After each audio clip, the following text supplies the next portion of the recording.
Have you ever made a mistake that changed your entire life?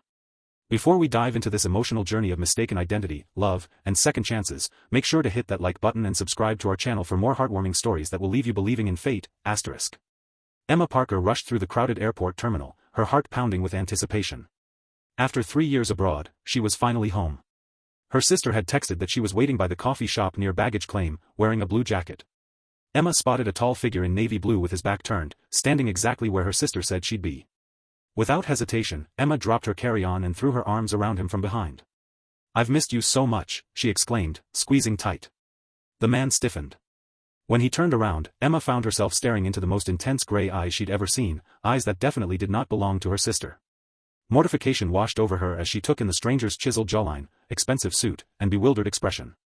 "I'm so sorry," Emma stammered, stepping back so quickly she nearly tripped. "I thought you were my sister." The man's stern expression softened slightly. "Unless your sister is a 6'2" man with a 5 o'clock shadow, I think you've made a mistake." A small voice piped up from behind him. "Daddy, who is this lady?" Emma looked down to see a little girl, no more than 5 years old, with the same striking gray eyes as her father. She clutched a worn teddy bear and regarded Emma with open curiosity. "Nobody, sweetheart," the man said, taking his daughter's hand. "Just someone looking for her family." As they walked away, Emma couldn't help but notice the wedding ring missing from his left hand, the protective way he guided his daughter through the crowd, and the lingering glance he cast over his shoulder at her. Little did she know that this embarrassing mistake would be the beginning of a story neither of them could have imagined. Liam Blackwood hadn't expected to think about the woman from the airport again. As CEO of Blackwood Enterprises, one of the country's largest real estate development companies, he had more important things to occupy his mind. Yet something about her genuine smile and the warmth of her unexpected embrace had stayed with him. "Mr. Blackwood, your 3 o'clock is here," his assistant announced through the intercom. Liam straightened his tie and closed the file he'd been reviewing. Westside Community Center was his latest philanthropic project, a facility that would provide after-school programs, job training, and resources for single parents. It was personal for him. After losing his wife to cancer when their daughter Lily was just 2, he knew firsthand how difficult raising a child alone could be, even with his considerable resources. "Send them in," he replied. The door opened, and Liam found himself staring at the woman from the airport. She looked equally shocked to see him, her professional composure momentarily slipping. "You," they both said simultaneously. Emma recovered first, extending her hand. "Emma Parker. I'm the new program director for the Community Outreach Division at Parker Foundation. And apparently, I'm also the woman who mistook you for her sister 3 days ago." Liam took her hand, feeling an unexpected jolt at the contact. "Liam Blackwood. And yes, I remember. My daughter Lily has been asking about the hugging lady ever since." Emma's cheeks flushed.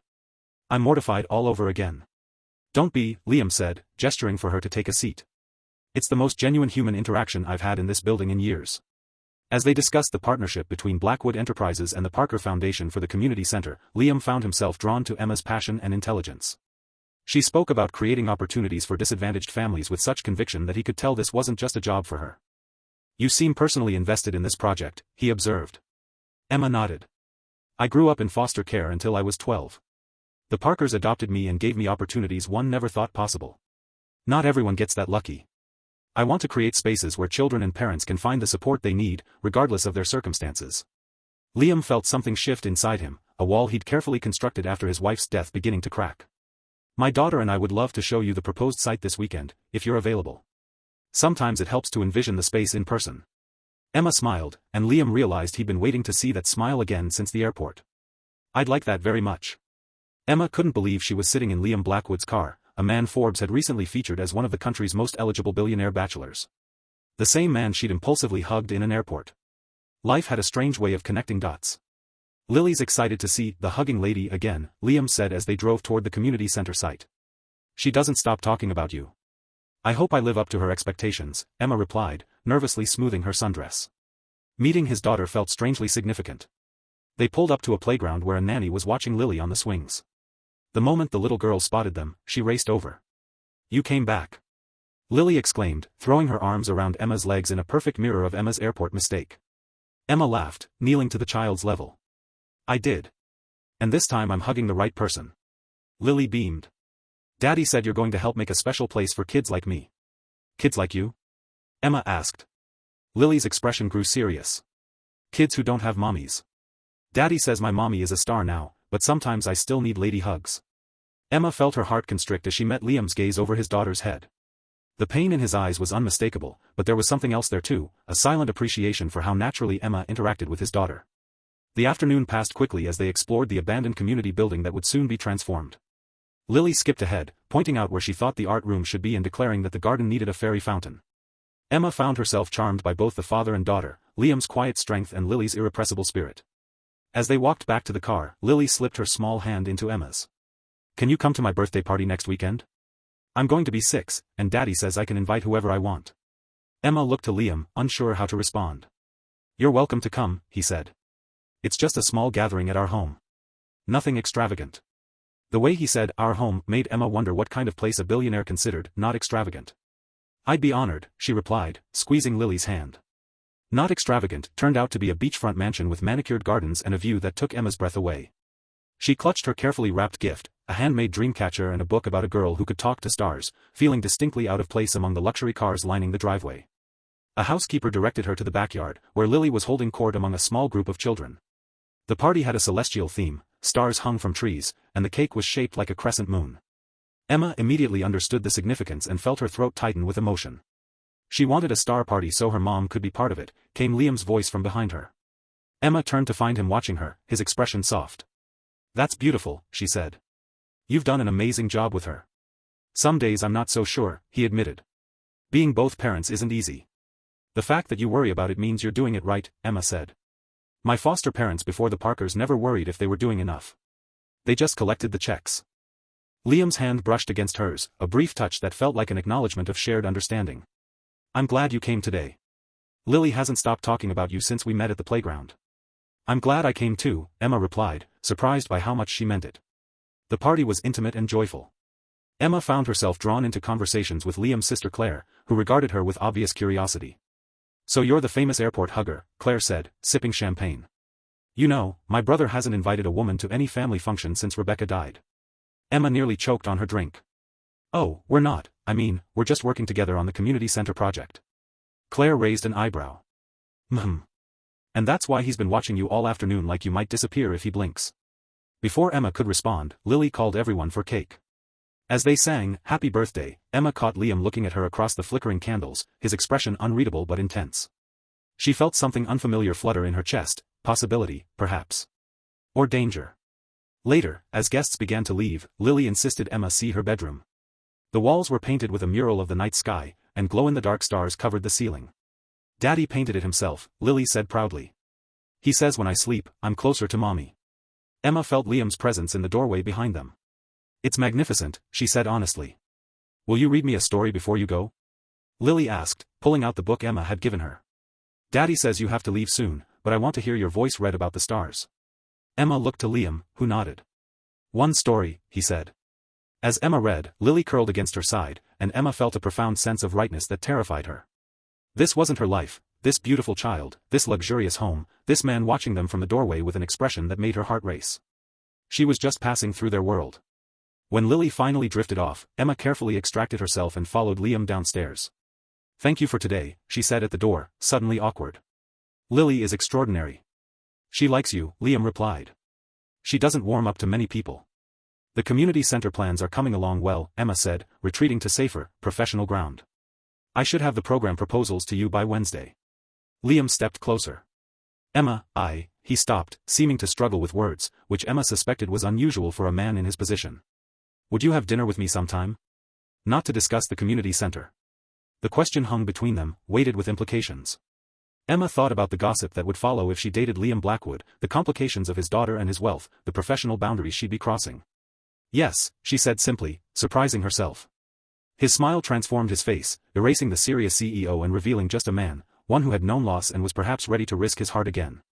Their first date was at a small Italian restaurant where the owner greeted Liam like family and didn't bat an eye at a billionaire dining in their modest establishment.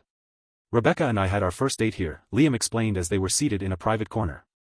"Before Blackwood Enterprises took off, before any of it. Mario has kept our table for me, even though I don't come often." Emma felt the weight of this admission. "Are you sure this is where you want to be with me?" Liam reached across the table, his fingers brushing hers. "I've spent 3 years honoring Rebecca's memory by shutting everyone out. I think she'd say it's time I honored her by living again." Over pasta and wine, they shared stories, Emma about her years in foster care and her work abroad establishing educational programs, Liam about building his company while raising Lily alone. The night Rebecca died, he said quietly, she made me promise two things, to make sure Lily always knew how much her mother loved her, and to find happiness again someday. I've kept the first promise religiously. The second one felt impossible, until recently. Emma understood what he wasn't saying explicitly. Liam, I'm not sure I'm equipped for what you might be looking for. My life has been about moving from project to project, never staying in one place too long. And you're a package deal, he finished for her. Lily and me. I know it's a lot to consider. It's not just that, Emma admitted. You live in a world I don't understand. The wealth, the scrutiny, the expectations. I'm just a former foster kid who got lucky. Liam's expression grew serious. Do you know what I saw that day at the airport? Before I even knew who you were. I saw someone whose first instinct was to express love openly, without reservation. Do you know how rare that is in my world, where everyone calculates the advantage of every interaction? Emma felt exposed, as if he could see parts of her she usually kept hidden. I'm not as uncomplicated as you think. I don't want uncomplicated, he said. I want real. When he kissed her goodnight at her apartment door, Emma felt the careful walls around her heart begin to crumble. Over the next few months, as summer turned to fall, Emma found herself increasingly woven into Liam and Lily's lives. Weekends at the beach house, helping Lily with school projects, attending charity galas on Liam's arm, it all began to feel natural, as if she'd always been part of their world. The community center project progressed rapidly. Emma watched with pride as the building transformed, her programs taking shape under her guidance. Liam was a supportive partner, trusting her expertise while providing resources she'd never dreamed possible.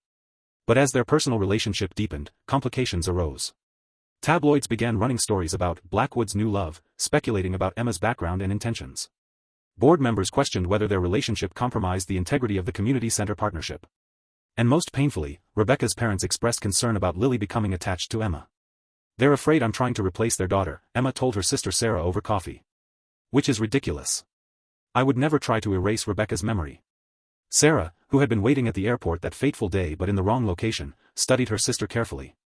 Are you in love with him? Emma stared into her cup. Yes, she whispered. With both of them. And it terrifies me. Because of the money? The lifestyle? Because I'm not sure I know how to be what they need, Emma admitted. A permanent fixture. Someone who stays. Sarah reached across the table and squeezed her hand. You've been running since you were 7 years old and our first foster home fell apart. Maybe it's time to stand still and let yourself be loved. That night, as Emma helped Lily with her homework while Liam prepared dinner, a domestic skill he'd insisted on maintaining despite having a chef on staff, she felt a sense of belonging so profound it ached.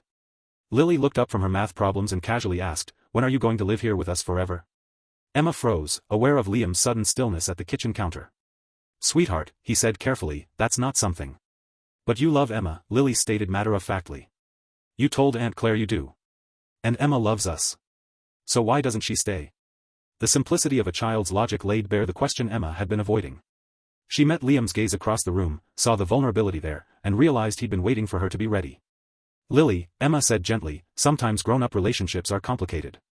Only because grown-ups make them that way, Lily replied with the wisdom of a child who saw the world clearly. Later, after Lily was asleep, Liam found Emma on the terrace overlooking the ocean. I'm sorry about earlier, he said. Lily shouldn't have put you on the spot like that. Emma turned to him, the moonlight silvering his features. Did you mean it? What you told Claire? Liam stepped closer, his expression open and unguarded. Yes. I love you, Emma. I think I started falling for you the moment you hugged the wrong man in that airport. Emma felt tears prick her eyes. I'm scared, Liam. Not of loving you, I already do. I'm scared of failing you both. Of not knowing how to be part of a family. Liam took her hands in his. Do you think I knew how to be a single father? How to run a company while raising a grieving child? We figure it out as we go, Emma. That's what love is. What about Rebecca's parents? The board? The press? They don't get a vote, Liam said firmly. Only 3 people matter in this decision, you, me, and Lily. Emma took a deep breath, feeling as if she stood on the edge of a cliff. Ask me again. What Lily asked. Liam's eyes widened slightly, then he smiled.